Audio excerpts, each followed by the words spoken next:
nyinyi mkifanya biashara zenu msifanye katika jua kali, mkue mahali pazuri, market mzuri ya korofa, ili iko na refrigerators, ambapo mali yenu mkiwa na mboga msirudi nyumbani ama mtupe kwa sababu mnaona imeharibika, muweke na kesho yake unaweza kuendelea na hiyo biashara.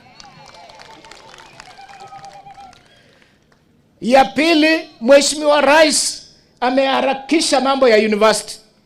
Sasa imekwisha, inangoja county government itununulie shamba eka 15 yeye akuja kufungua Eregi University. Tunaelewana?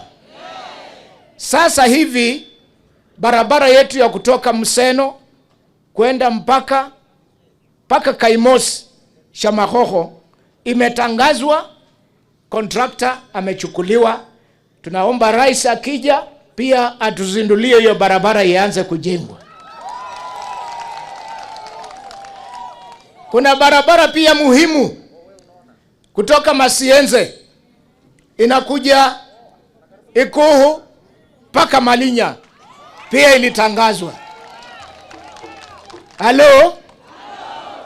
Kutoka Malinya imetangazwa kivyake, contractor mwingine achukue Malinya, Shikumu, Eregi iungane mpaka Chavakali. Halo? Nyinyi mnanielewa? Ya mwisho ni barabara yangu inashika constituency ya Lurambi, inashika Wisero, Ikolomani na Butere. Ile inaanza Jamindas.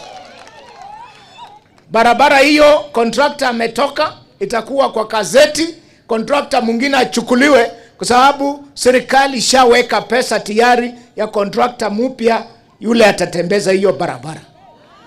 Halo? Rais anampenda ampendi? Tutafika hapo mbele tena mtu mwingine atutanganye? Nataka asikie mumeamua. Mumeamua? Bas, mimi kitu inanipeleka kwa serikali ni hizo vitu nimeongea. Na hakuna serikali ingine imetambua kama hii ya William Samoei Ruto.